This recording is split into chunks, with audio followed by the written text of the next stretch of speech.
고난주간의 넷째 날이 되었습니다. 십자가의 사랑을 잘 묵상하고 계십니까? 오늘도 주님의 전으로 향하신 모든 분들에게 하나님의 말씀과 축복의 은혜가 충만하시기를 주의 이름으로 축원합니다. 오늘 말씀의 제목은 받으라 이것은 내 몸이니라입니다. 1969년 한 유대인의 체험을 담은 해바라기라는 제목의 에세이가 세계에 알려집니다. 그리고 그가 에세이의 마지막에 물은 질문이 세상을 요동케 합니다.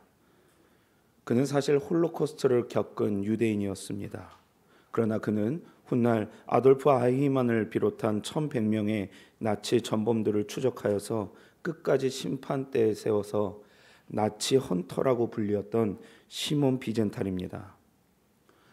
홀로코스트, 인류 역사 가운데 가장 끔찍했던 순간을 상징하는 말로서 제2차 세계대전 중 독일의 국가사회주의 독일 노동자당, 우리가 나치스라고 불리는 이 자들에 의해 자행된 유대인 대학살을 의미합니다. 약 600만 명이라는 유대인 대학살이 이루어졌습니다. 그 에세이의 내용입니다. 나치의 제약이 절정으로 치닫던 1940년대 초반, 온몸에 붕대를 감은 채 중병으로 죽어가던 나치 장교가 어느 유대인을 자신의 병실로 불러 죄를 고백합니다. 그리고 간절하게 그에게 용서를 구합니다. 그러나 그 유대인은 그 가운데 아무 말도 할 수 없었다고 합니다. 용서하자는 말을 하니 자신의 안에 있는 끓어오르는 분노가 너무나도 넘쳐났고, 그리고 그 용서를 모른 척으로 하자니 그가 간구하는 그 모습이 너무나도 처절하게 됐다는 것입니다. 그 유대인은 도저히 어떠한 말도 할 수가 없었고 그저 침묵한 채로 병실을 나서게 되며 독일 장교는 그대로 용서받지 못한 채 중병으로 죽게 됩니다. 그리고 그 유대인은 에세이에 이러한 질문을 던집니다. 당신이라면 어떻게 했을 것인가? 이 간단한 질문에 전 세계에 영향이 있는 사람들이 그 당시 답을 남기며 그의 질문에 함께했습니다. 그리고 그 모든 답변을 정리한 책 모든 용서는 아름다움과가 출간됩니다. 이 책의 한 부분입니다. 유대인의 전통에 따르면 심지어 하나님조차도 인간이 당신을 향해 지은 죄만을 용서할 수 있을 뿐 인간이 다른 인간을 향해 지은 죄까지는 어쩔 수 없다라고 본다라고 합니다. 비젠탈은 유대 사회가 그리고 사실은 인간이라면 누구나 가지는 인간의 한계를 그대로 우리에게 보여줍니다. 예수님은 이러한 유대 문화 가운데 온전한 인간으로 오신 것입니다. 부분적인 인간이 아닌 온전히 사람의 모습으로 오셨다는 것은 예수님도 사람의 성정을 가지고 계신다는 것을 뜻합니다. 다시 말해 인간의 모든 감정을 느끼신다라는 것입니다. 그리고 유대 사회에서 예수님은 미움받고 계셨다라는 것이죠. 미움받는 사람이라면 당연히 보여야 할 반응이 있습니다. 그것은 함께 미워하는 것입니다. 예수님을 미워하는 이들은 이스라엘의 통치권을 쥐고 있는 지배 세력이었습니다. 그들은 예수님을 질투했고 까닭없이 시기했습니다. 분명 그 힘은 하나님의 능력이나 로마의 힘에 비할 때는 형편없었지만 그러나 사람 하나를 죽음으로 이르게 하는 데는 충분했던 힘입니다. 그러한 유대인의 지배층이 예수님을 죽이려고 모의할 때에 오늘 본문의 내용이 기록되고 있습니다. 우리가 흔히 성만창이라고 부르는 의식의 원형이 되는 그런 사건입니다. 주님은 이 자리에 함께한 당신의 제자들이 곧 당신을 배신하고 세상으로 나아갈 것을 알았습니다. 3년간 자신과 평생을 같이 할 것 같이 자신에게 충성을 맹세하고 자신이 기적을 일으키는 순간 가운데 늘 먼저 기뻐했으며 자신이 하는 말을 늘 다른 사람보다도 먼저 알려줬던 식구와도 같은 제자들이 그 누구보다도 자신을 먼저 배신하고 자신을 팔아넘기며 뿔뿔이 흩어질 것을 아셨다라는 것입니다. 그러나 주님은 여기서 그들을 포기하지 않으십니다. 오늘 그의 제자들 모두를 식탁에 초청하고 계십니다. 고난주간 우리는 주님 앞에 참 어리석은 모습과 연약한 모습을 많이 묵상하게 됩니다. 그러나 주님께서는 우리 모두를 주님의 말씀 앞으로 초대하신다라는 것이죠. 오늘 이 새벽의 시간 말씀 가운데 깊은 교제를 가지시며 하나님께 용서를 구하며 하나님의 참된 은혜를 받을 수 있는 저와 여러분의 새벽의 시간이 되시기를 주님의 이름으로 축원합니다. 첫 번째 말씀입니다. 사명으로 사명을 부르시는 주님이 계십니다. 말씀을 보면 예수님은 이미 제자들이 자신을 배신하리라는 것을 알고 계셨습니다. 그리고 오늘 말씀에서 제자들에게 예수님이 식사 준비 요구에 응할 수 있는 사람의 이름이나 주소를 제시하지 않고 있다는 것을 우리는 알게 됩니다. 특정 묘세에 맞는 인물을 찾으라고 보내셨다는 것은 그 사람이 많은 곳에서 이미 사전에 비밀 협의가 된 것을 있다는 것을 우리에게 알게 해주신다는 것이죠. 왜 비밀 유지가 필요했을까 생각해 보면 그를 시기하는, 예수님을 시기하는 무리들이 대규모 군중 집회를 피해 자신을 잡을 기회를 엿보고 있다는 사실을 이미 예수님이 알고 계셨기 때문입니다. 그래서 예수님은 늘 집회가 끝난 뒤 베단이라는 곳으로 돌아가셨지만 오늘은 그러지 못했습니다. 왜냐하면 전통에 따르면 유대인의 유월절 밤에 남자들은 예루살렘 성안에서 저녁 식사를 하는 전통이 있었기 때문입니다. 이 말은 자신을 잡으려고 하는 사람들이 세를 끼치고 있는 그 위험한 영향권 아래에서 주님이 그 밤 동안 함께 계셨다는 것을 의미합니다. 그래서 결과적으로 주님은 너무나도 외로운 밤을 보내셨을 것입니다. 자신을 노리는 무리뿐만 아니라 자신을 따르는 이들도 언젠가 나를 배신하고 나를 팔아넘기리라고 생각하시는 그곳에서 주님은 완전히 혼자로 계십니다. 그러나 오늘 주님께서는 오직 당신의 사명만을 생각하신다는 것입니다. 오늘 장소의 배경은 무교절의 첫날입니다. 엄밀히 따지자면 무교절은 유월절 밤이 지난 후에야 시작되지만 유대인의 전통에서 유월절 양을 잡는 날을 대충 무교절 첫날이라고 부르기도 했다고 합니다. 오늘 그러한 날입니다. 자신이 잡히는 것을 예감하고 하나님 앞에 자신의 올라갈 날이 얼마 남지 않았다라는 주님께서 제자들과 함께 하시는 것입니다. 그런데 이때 주님은 당신의 사람들을 부르십니다. 물 한 동이를 가지고 가는 사람, 오늘 말씀에 나온 그 사람은 고대 팔레스타인에서는 굉장히 이상한 사람이 될 것이 분명합니다. 보통 여자들은 물을 단지에 담아 머리에 이고 날랐고 남자들은 가죽 부대에 넣어서 손으로 들고 다녔기 때문입니다. 그래서 물 한 동이를 이고 가는 이 남자를 사람들 사이에서 발견하는 것은 어렵지 않았을 것입니다. 남자의 행동은 아마 제자들이 알아차리도록 미리 정한 신호였을 것이며 제자들은 말없이 그를 따라갈 수 있었습니다. 그러나 남자는 분명 이 가운데 자신이 특이한 행동을 하고 있었다는 것을 인지했을 것이고 이것이 많은 사람들에게 자신이 예수의 추종자라는 위험을 알릴 수 있다는 것도 알고 있었을 것입니다.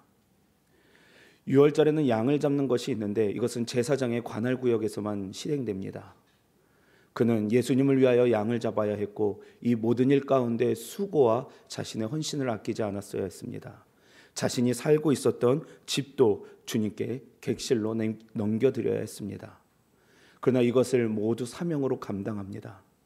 제자들 또한 이를 찾아 나서는 일에 주님께 어떠한 불평도 달지 않습니다. 예수님은 자신을 팔 제자들 가운데에서 사명을 전하십니다. 그리고 사명으로 부르십니다.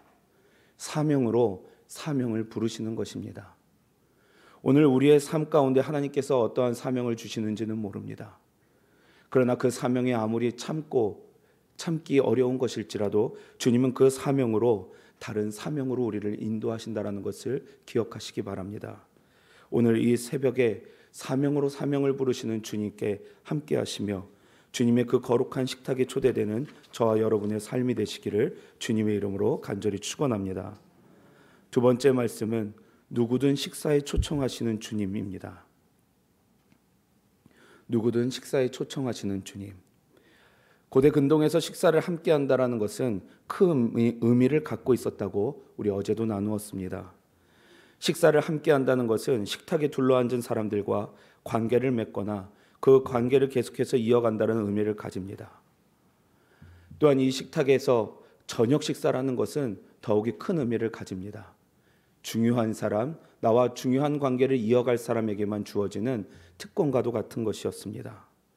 그래서 이 식사에 임한다는 것은 이 사람과 그냥의 관계가 아니라 굉장히 깊은 관계라는 것을 알려줍니다. 예수님은 식사 시간을 주도하시고 우리가 말씀에 보는 대로 떡과 잔을 자신의 인격 및 사역과 동일시하시며 특별히 예수님과 교제하는 자리로 초청하십니다. 유대인의 유월절 식사는 상징으로 가득 차 있습니다. 식탁에 있는 요소들을 이 행사의 의미를 가르치는 신뢰로 이용하는 것이 늘 이 유월절 식사의 상례였습니다. 예수님이 떡과 잔을 상징으로 이용하신 것은 유월절 행사 분위기가 그래서 굉장히 잘 어울립니다. 오늘 이 저녁 예수님은 늘 그들이 하던 식사의 방법대로 새로운 식사의 의미를 부여하십니다. 원래 유대인의 전통에서는 출애굽을 뒤돌아봅니다. 그들을 구원하신 하나님을 뒤돌아보며 감사하는 시간을 가집니다. 그러나 오늘 예수님은 출애굽 대신에 새 언약의 기초로 묘사되는 당신의 죽음을 알려주십니다. 내가 얼마나 비참하게 죽어야 할지, 내가 너희들을 위하여 피를 흘려야 되는 그 상황을 암시하고 계시는 것입니다. 유월절 식사는 하나님이 이스라엘과 맺으신 첫 언약을 기념하는 것이 그 시초가 됩니다. 첫 언약은 이스라엘 민족을 애굽에서 구원해 주신 일을 바탕으로 시내산에서 비준된 것인데 오늘 제자들의 자리에서 예수님께서 새로운 의미를 들려주고 계시는 것입니다. 식사 절차에는 성전에서 제물로 바친 구운 양고기나 쓴 나물, 절인 과일 소스, 무교병, 적 포도주가 필요했습니다. 그리고 참석자들은 자신의 자유를 알릴 수 있는 자세, 비스듬히 앉은 상태로 그 식탁을 대하게 됩니다. 참석자 중에 한 명이 식사 진행자가 되어서 그 진행자 역할을 하며 의식을 인도하고 그 식사가 왜 됐는지를 일일이 구별해야 합니다. 다른 말로 이야기하면 오늘 이 식사의 진행자와 같은 사람은 꽤 큰 수고를 아끼지 말아야 한다는 것입니다. 그러나 주님은 오늘 이 자리에 누구를 초청하셨습니까? 자신과 그릇에 함께 늘 유다를 초청하십니다. 자신의 죽음 앞에서 뿔뿔이 흩어질 11명의 제자와 함께 하십니다. 오늘 이 식사에 초청되지 못하는 사람은 없습니다. 그리고 이 식사는 우리의 전통 가운데 계속되어 우리가 내일 모레 있을 이 성금요일의 만찬에 그리고 모든 성찬에 그대로 이용되고 있습니다. 무리 가운데 어느 사람이 유월절 식사가 다른 모든 식사와 왜 구별되는지에 물을 때에 예수님은 분명히 이렇게 대답하십니다. 이것이 내가 너희들에게 해주는 가장 큰 은혜라고 설명하고 계시는 것입니다. 사랑하는 여러분, 이런 식탁에 누구를 초청하시겠습니까? 이제 내일 모레 우리가 함께 할 그 식탁의 성찬의 자리에 여러분은 누구를 초청하고 싶으십니까? 주님은 그 초청될 사람을 가리지 않으십니다. 바라기로는 이 시대가 어렵고 또 예배드리기가 어려운 이 상황 가운데에 모두를 초청하시는 주님에 따라 우리의 사랑하는 사람들, 우리가 앞으로도 깊은 교제를 나아가야 되는 그 사람들을 초청하셔서 주님이 주시는 은혜에 함께 하시는 복된 저와 여러분 되실 수 있기를 주의 이름으로 간절히 축원합니다. 마지막 말씀은 누구든 주의 자녀를 부르시는 하나님입니다. 예수님 십자가의 길, 그것은 숭고하고 아름다워 보입니다. 그러나 그의 실제의 삶을, 그 공생의 기간을 우리가 살펴볼 때에 예수님의 삶은 너무나도 고통스러웠습니다.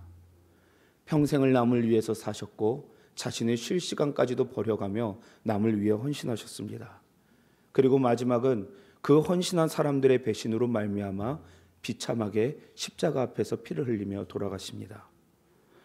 그럼에도 불구하고 주님은 오늘 그 모든 것을 아시는 가운데 자신의 희생을 매개로 하여 한 식탁에 우리와 모든 사람을 초대하신다라는 것입니다.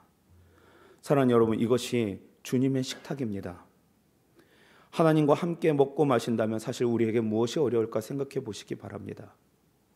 오늘도 수많은 사람들이 권력자와 함께 식사 자리에 함께하기 위하여서 자신의 모든 것을 아끼지 않습니다.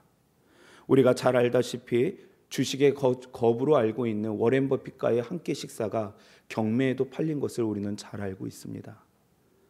그러나 이 세상을 창조하시고 우리를 위하여 자신을 대속물로 주시고 부활하신 예수님께서 아무런 값 없이 우리를 자신의 식탁에 초청하고 계십니다. 그리고 이 자리에는 모든 자가 함께 할 수 있습니다. 주의 자녀라고 자신을 고백하는 자는 그 식탁의 자리에 누구나 응할 수 있다는 것입니다. 미움받은 자도, 미워하는 자도, 어려운 자도 부한 자도 성공한 자도 실패한 자도 모두가 하나 되어 앉는 다 함께 식구가 되는 식탁, 그것이 주의 성찬이자 만찬이라는 것입니다. 친구가 있고 식구가 있습니다. 친한 입 혹은 식사를 같이 하는 입, 누구와 함께 식사합니까?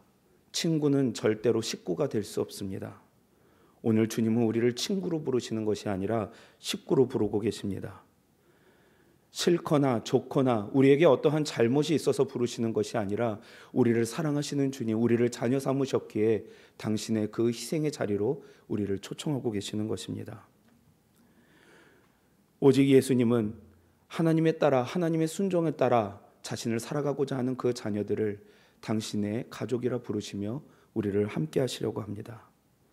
오늘 주님은 받으라, 이것은 내 몸이니라는 말씀을 합니다. 사실 이것은 헬라어식 표현인데 하나님께서 제자들과 함께 하시던 아람어적 표현을 다시 사용하여서 번역한다면, 받아라 이것은 내 몸이니라는 말씀은 이것은 나의 삶이다, 이것은 나의 인격이다라는 말이 됩니다. 이 자리 자체가 너희 모두를 사랑하는 나의 초청의 자리라고 주님은 말씀하고 계시는 것입니다. 사랑하는 여러분, 주의 성찬으로 우리는 이러한 자리에 초대되고 계심을 기억하시기 바랍니다. 복된 고난주간, 주님의 사랑을 묵상하는 이 자리에 말씀으로 함께 하시고 기도로서 주님의 그 십자가의 사랑을 묵상하며 오늘도 그 자리로 나아가실 수 있는 저와 여러분의 삶이 되시기를 주의 이름으로 축원합니다. 기도하시겠습니다.